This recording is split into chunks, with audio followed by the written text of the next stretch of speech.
Ladies and gentlemen, welcome to another episode of the greatest film podcast review of all time. CT Cinema. I'll be CT.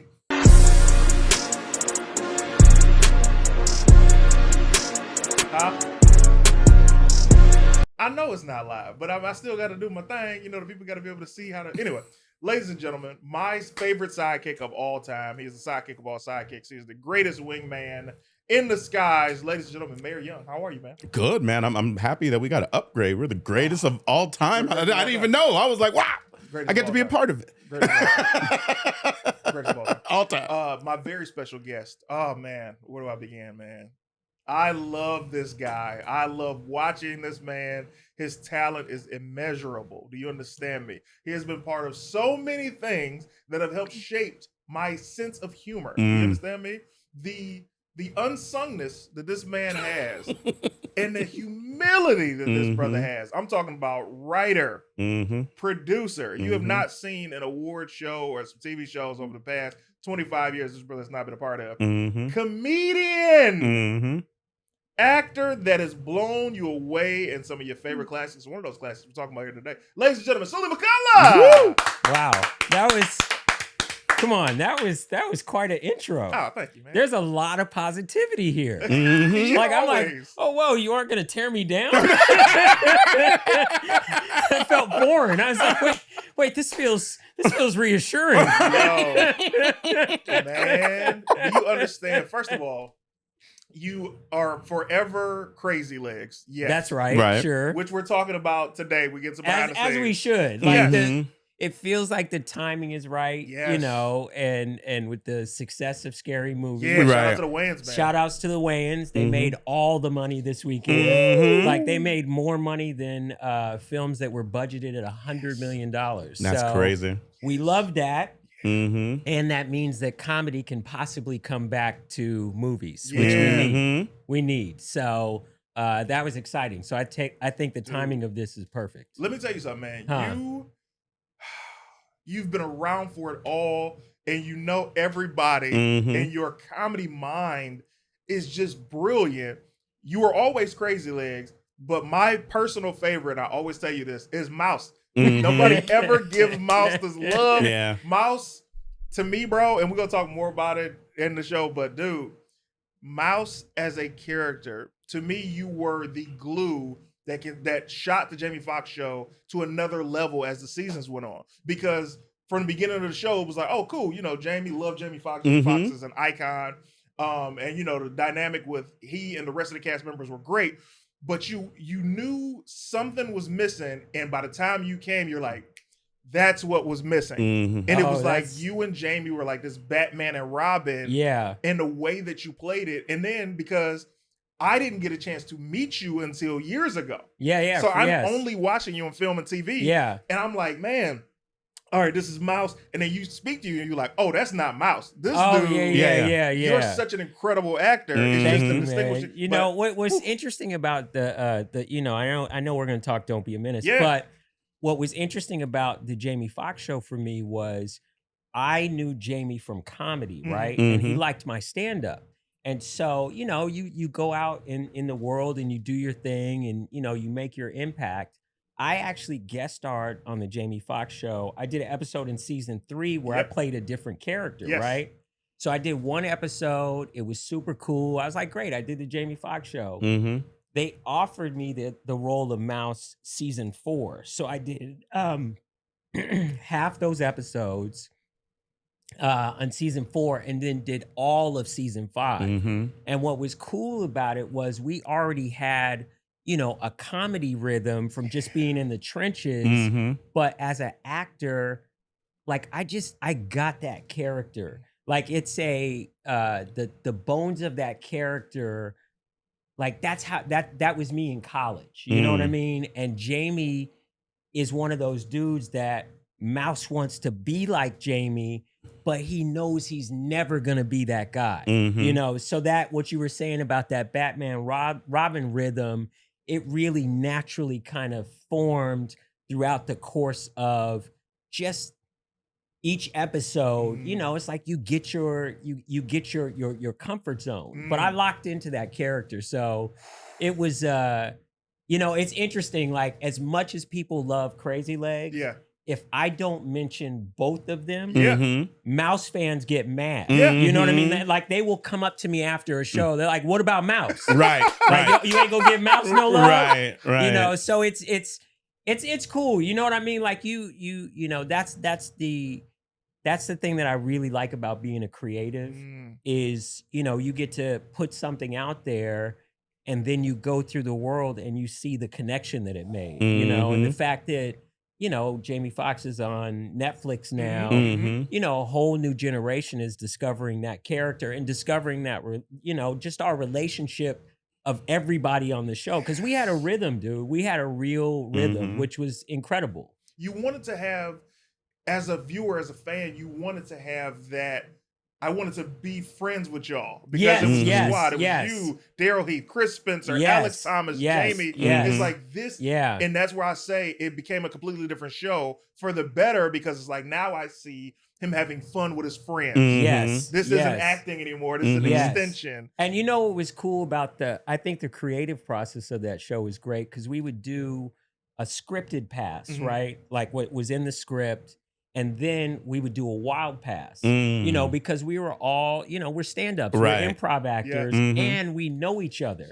So that second pass would just be like, let's go, whatever, right? And so what they would do is they would cut, you know, the scripted with the non-scripted, and that's why those episodes feel alive. And what was super cool about it too was, like, that show is where I discovered I had writing producing chops. Because in that wild pass, you know, I remember I was doing a scene with Garrett Morris, right? And, you know, I mean, Garrett Morris is OG Saturday Night Live. You know what I mean? Like, he's royalty. And so sometimes we would be getting ready to do that wild pass, and he'd be like, I don't know what we should do with this.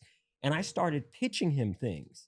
And he would be like, man, you're good at this, right? So I think that show was the first indication that, oh, I'm good behind the camera too. And my writing producing skills, you know, because when that show ended, I started writing and producing for Jamie, and that took a life of its own.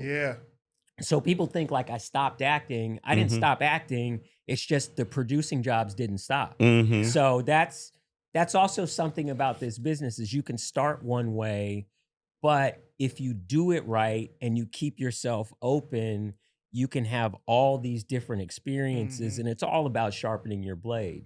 Man, let me hit you with this, man, because this is, I need this from you. This is me, not only as a friend, but this is as one of your #1 fans. I need you to produce the Jamie Foxx Show reunion. I need it. It has to be done.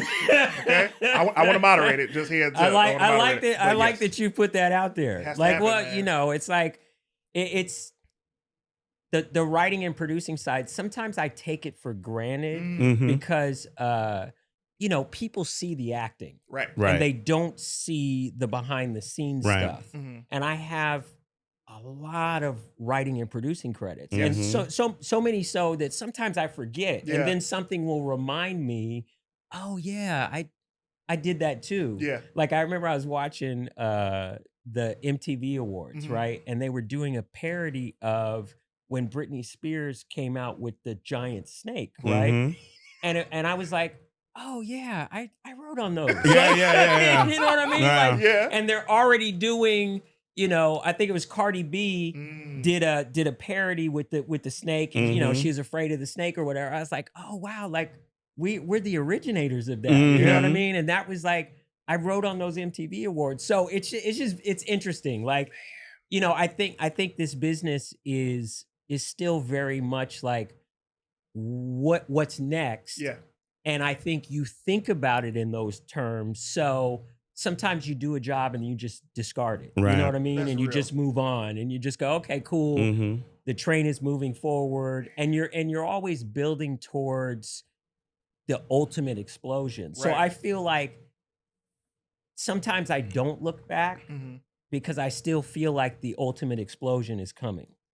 If that makes sense. It makes perfect sense because the talent you possess, man, it's one thing to just be Ann.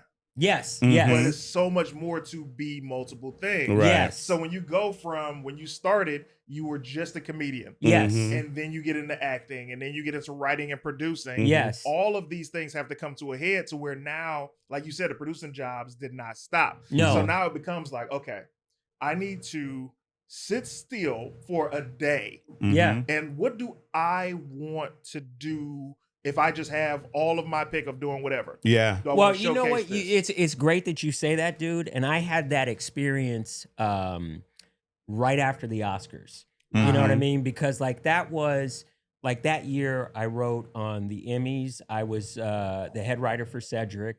And that was really great because it was post-pandemic. Yeah.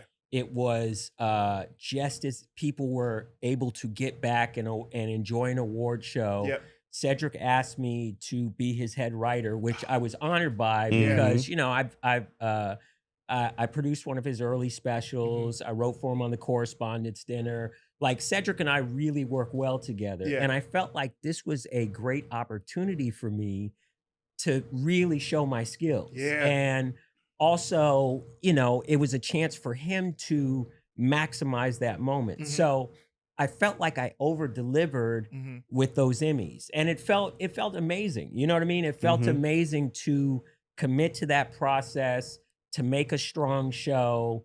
And so I was feeling that, and then I did the American Music Awards after that, and that was great because I've done the American Music Awards before, but to come back and do it a second time with the momentum from the Emmys, that was really enjoyable. And then I got hired by the Academy to do the Oscars. Right. And that was phenomenal because, you know, I remember when I first came to Los Angeles from Northern California and seeing movies, you know, at the Man Chinese, and you know, the Oscar Theater is right there. Right. And I remember, like, you don't, you know, as a stand-up, you don't think one day I'm gonna write on the Oscars. Like that's just so far-fetched from, you know, half-price nachos. Like, you know what I'm saying? That's what's real though. You know what I'm saying? Like, absolutely. you know, it's like one day I'm gonna write on the Oscars if I can just afford these nachos. Hilarious. That's real talk. Yeah. So that was an experience that was like really unforgettable too. And then, you know, to have Black producers that year, like my first meeting that I took there, you know, in that theater, you know, they sat me down and they had worked with my daughter. And so the first thing they said was, we just got to say, we love your daughter. How about that? And I was like, I can't think of a better way to start my Oscar process. You know what I mean? And so that was phenomenal. And really, like, that was one of those things where it was like, that was a milestone.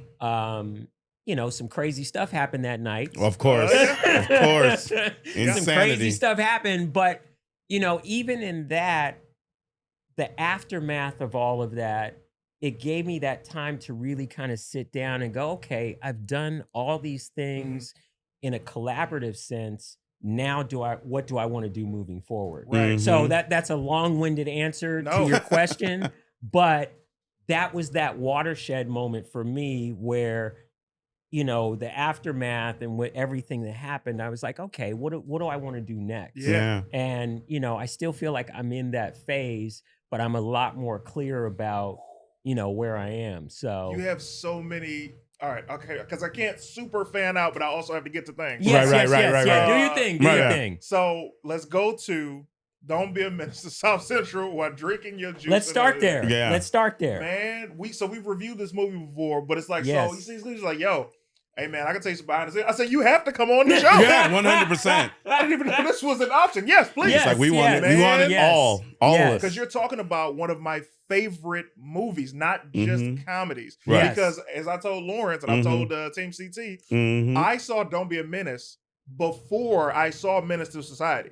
Really? Yes. So by the time I saw Menace to Society, I was like, oh man, this ain't really as good. That's hilarious, dude. Kind of dark hilarious. over here. You know what I mean? You saw it in reverse order. Reverse order. That's hilarious. Yeah, man. Well, I can tell you this, like, you know, Sean and I, we met at the Laugh Factory. And we both started around the same time. So we both were young. We both were hungry. You know how it is, like when you start with somebody that's your age and you're, you know, the other comics, they're older than you. And at that time, it was like super vets. It was Paul Mooney. It was, you know, it was John Witherspoon. Wow, man. You know, I mean, it was like, you know, Rodney Dangerfield would pop in. Murderers you know, Row. like it was the best of the best. And, you know, we were influenced by Keenan, by Robert Townsend, by Arsenio, you know, by Eddie. But we were the young dudes, you know what I mean? So we would sit in the back and we would watch a lot, like, you know, watch a lot and then get a little bit of stage time. So anyway, that's how our relationship started. Yeah. And, you know, coming up under the Wayans brothers and, you know, Damon and Keenan, you know, I felt like I learned good technique. Like I loved comedy. You know what I mean? Like it was close to my core. And learning from them, you know, I learned the writing is essential. Yeah. Having a point of view is essential. Being unique in your voice is essential. So when we first started that process, you know, we had already hung out together and we would punch up each other's jokes and we had a rhythm. So when we decided to do that movie, we would do spots and then go right. Wow. You know what I mean? So it really was, this is something that we're building and investing in. And even though I wasn't a credited writer, I was in on that process all the way through. And we were extremely hungry and we wanted to make an impact. And Friday came out 6 months before, right? And that movie destroyed. And so Don't Be a Menace was our little secret, you know, super mousetrap that we were building. You know what I mean? So I saw something really funny with Scary Movie where Greg Wayans said they made him audition multiple times, right?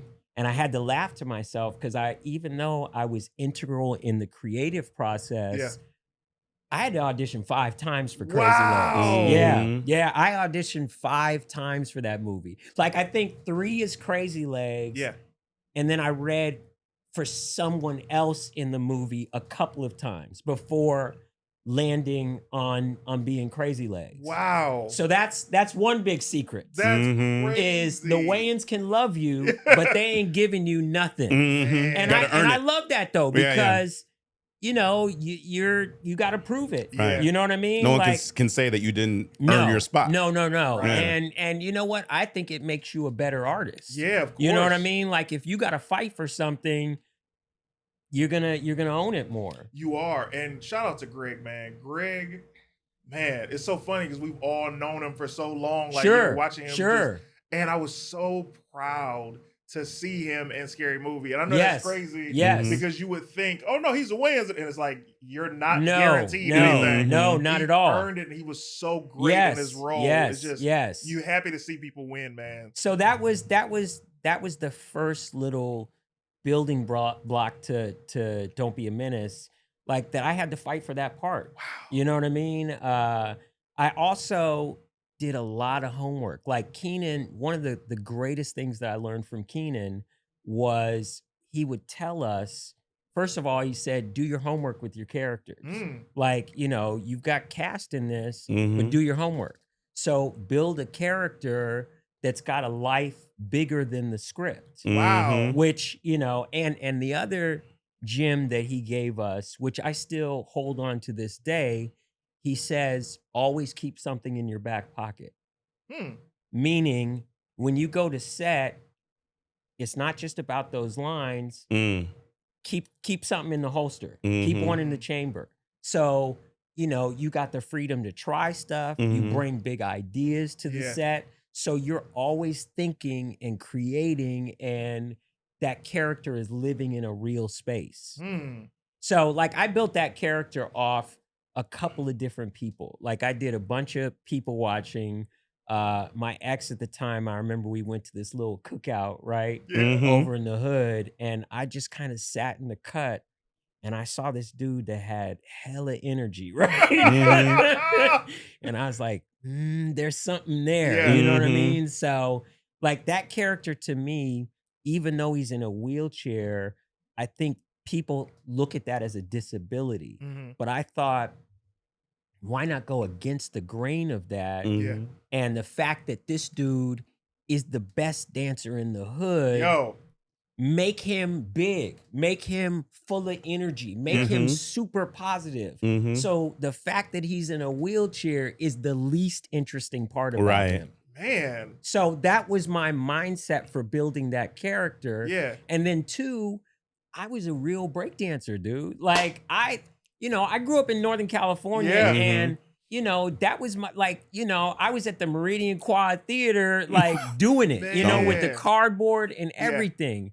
And so actually when we did that movie, I was like, we got to do a scene before the wheelchair because I was trying to give a little shout out to all the real breakdancers and poppers out there that I really did it, right? And so that didn't make the final cut, but like that's how you ground a character. And I feel like even if you're building something for the sake of comedy, the jokes are gonna be there, but you gotta ground them in reality. True. You know what I mean? And the more real you make the character, the more they pop.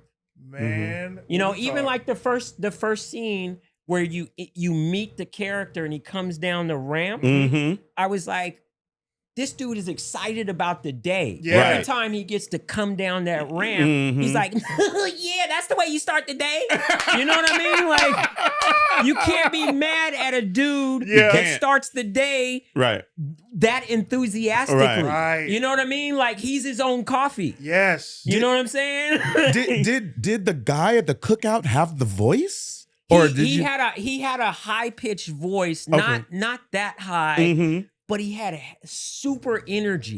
Like the dude was just hyped to be at the cookout. You know what I mean? Right. And he was around his people and he was performing. And I was like, that energy is that there's something there. Right. And then the other character or the other person that I kind of stole from, I remember I used to just walk around Fox Hills Mall. Like, real talk, dude. Like we all did. Yeah, like, you know what I mean? Back like, in the day, at least. Yes, I mean, and for various reasons. Right, exactly, right. There were things we were trying to accomplish. You know, I was a sneakerhead, so I would hit Fox Hills.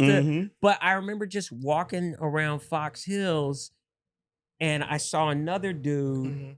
And he was in a wheelchair, and I just, I was just paying attention to him, and I think I just blended both those characters, and that helped me find Crazy Legs. That's so, man. First, my favorite Crazy Legs scene, obviously, is the MC Hammer video. Right. Man, classic material. Oh my god, the dream sequence. Yes, because it's so off the wall and hilarious and just fits. Yes. And it goes to what you're saying about this guy with this positive mentality. Yes. He could have dreamed of anything. He could have dreamed that he was no longer in a chair and running and doing all this stuff. Right. But he just dreamed of as he is with these crazy legs. Right. Yes. Doing a music video. Yes. At the Joffrey Ballet. Come on. Right. And then the icing on the cake in that scene is like you coming out of it.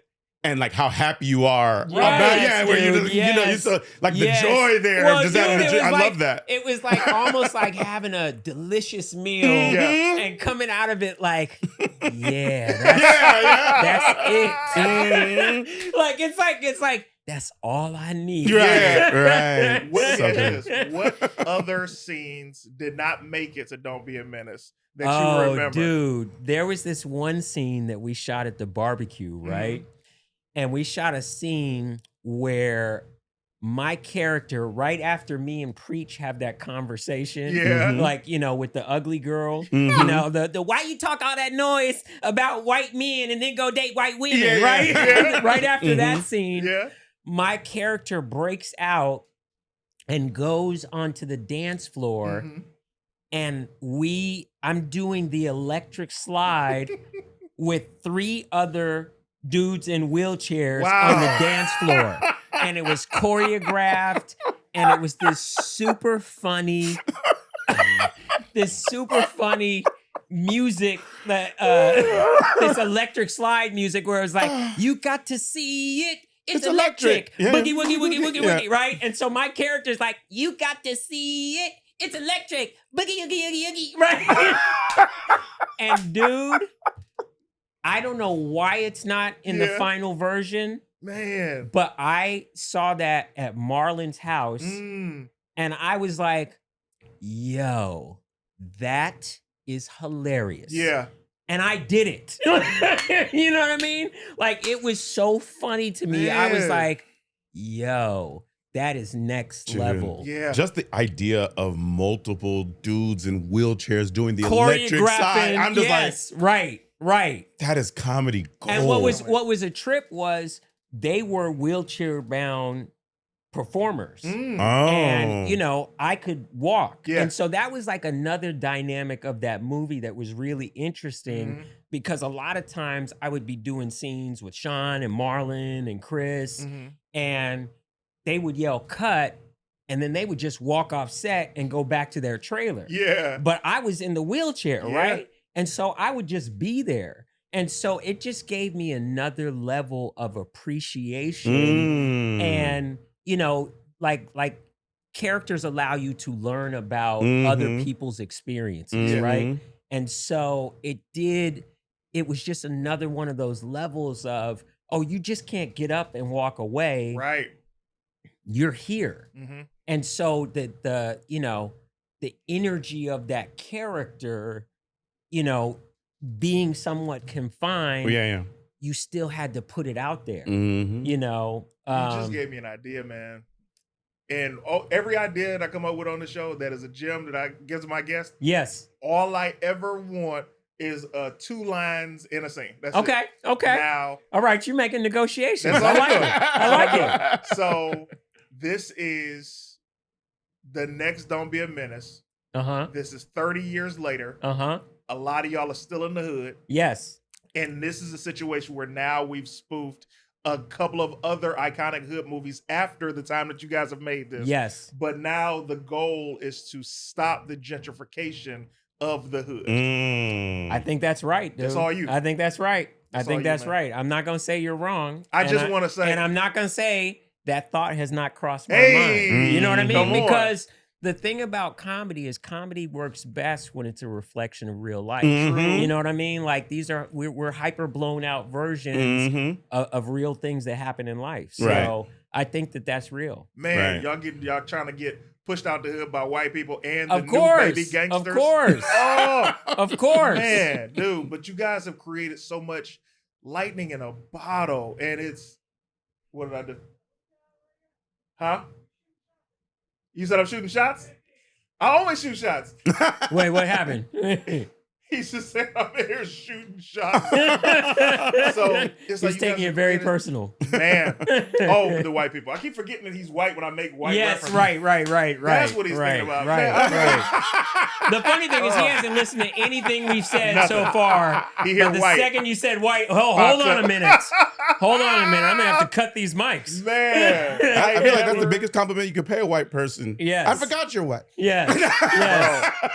That's But I don't hilarious. even be thinking about Mark when I think That's about hilarious. white people. And I Right. think it's because There it is. without sounding interesting, it's like when you go with the stereotypes that we all hear, Yes. Mhm. and then you meet someone that is so the opposite, Mhm. Yeah. you put them inside a cool and familial category. Mhm. Right. To where you're like, oh, well, Right. yeah, Yeah, you yeah. are them, but you're not them. Right. So yeah. Right. What are you typing, Mark? Jeez.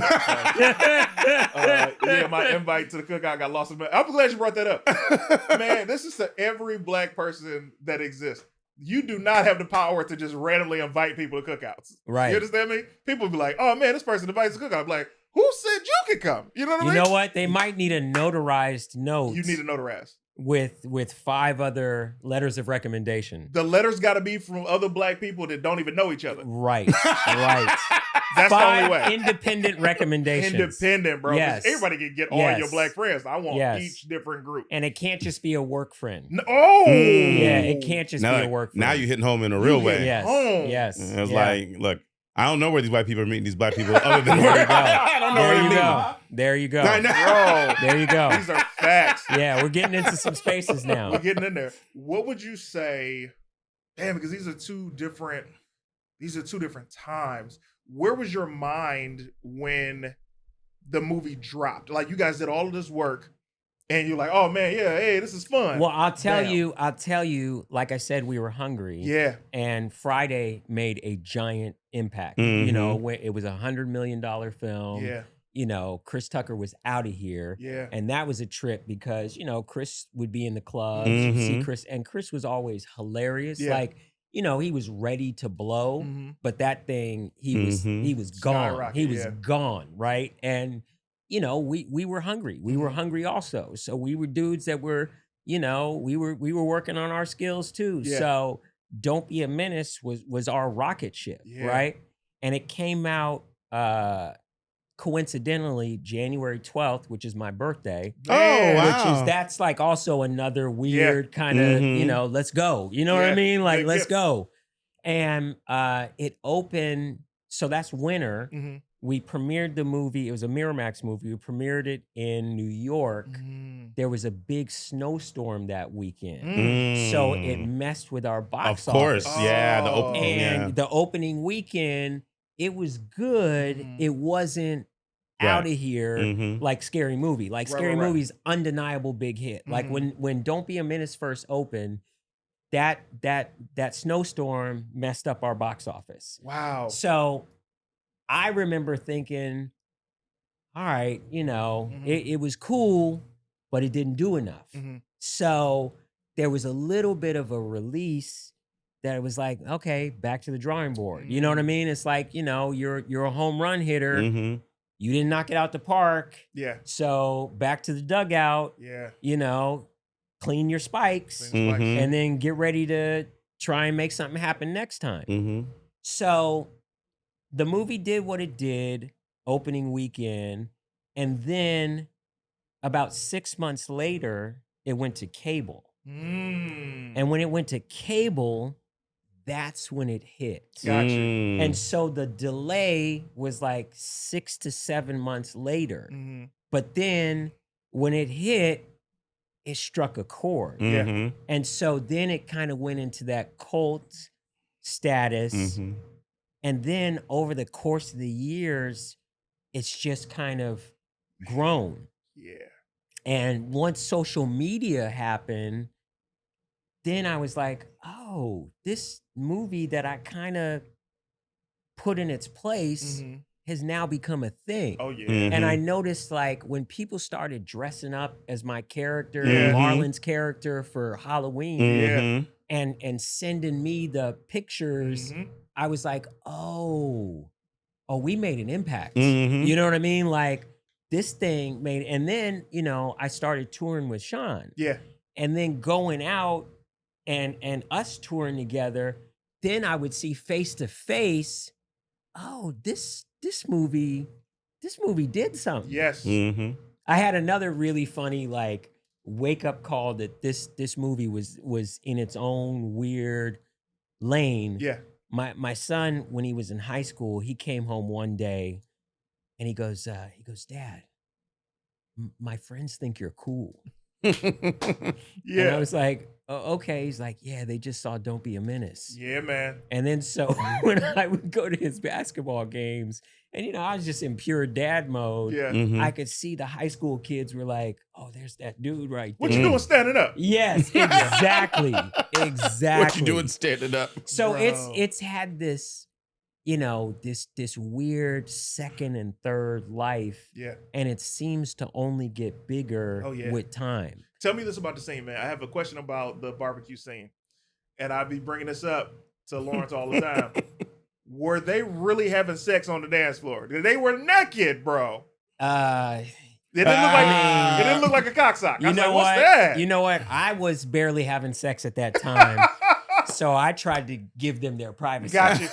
And I do remember a kind of like a little bit of bodysuit thing. Oh, like kind of like that pantyhose material to make it look a little fleshier. Okay. But I wasn't looking that closely. I can accept that. You know what I'm saying? Like yeah. I would feel like a creep if I was looking that closely. Imagine how I felt being a child watching it with my mama. I was like, oh my God. Yes. That is happening. Yeah, they're having full-on sex. Woo. Yeah. Man, there's so many moments in this movie that just, like I said, it's better than Menace. The movies you guys were parodying, you're better than the original movies. Yeah, it's interesting crazy. Because the look of Don't Be a Menace has also helped with it's standing the test of time. Yes, it's true. Because it's very clean looking. Yes. It's timeless. I think it was patterned after Menace, and Menace is beautifully shot. It is. I remember when the movie first came out, we went to a screening at Magic Johnson Theater, right? And like you said, you watched it before watching the other movies. Yes. Some people in the theater weren't watching it like it was a parody. They were watching it like it was just another hood movie. Wow. And that was an interesting thing to take in. Yeah. Where they were just watching it like it was a regular movie. Which I was like, huh. Yeah. That's interesting. That's really interesting. Because it's so, the differences in the film make it even more original yes. than a parody. It's like sometimes you see a parody movie, you're like, oh yeah, I get the joke. Right. But these are characters that you guys have made your own and you've done the background and made these choices. So it's like, oh yeah, this is its own thing. It has its own story. Man, and there's so many great cameos. Like, Lester Berry is hilarious as the preacher. Don't ask no questions. Yes. Just give the money. It's almost like pre the Drewski sketch. Yeah. You know what I mean? Like, it's interesting to see how that movie has influenced a lot of culture right now. Like, Bernie Mac playing, the cop. Like, that's iconic. Like, there's just a lot of, the liquor store scene is iconic. You know? Like, let's talk about Junior reprising his role from Menace to Society, getting stomped out. Yes. And getting stomped out and Don't Be a Menace. Yeah.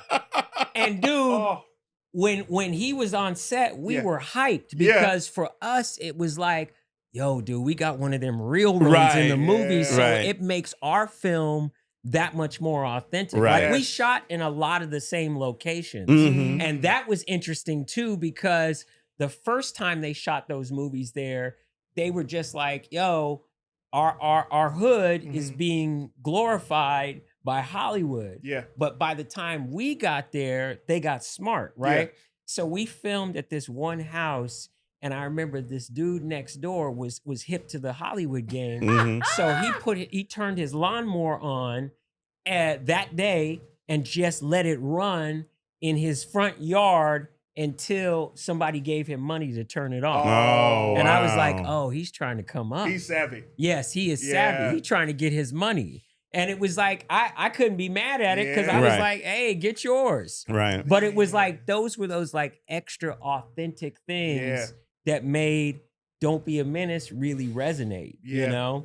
So. What are your thoughts, man? I know you got something to say. Yeah. I mean, so I would love to actually hear if there's like, what is the one thing that you wish people knew about behind the scenes for Don't Be a Menace that maybe like we don't really know?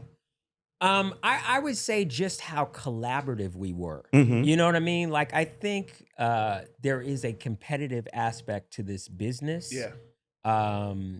We were all friends. We all supported each other. Yeah.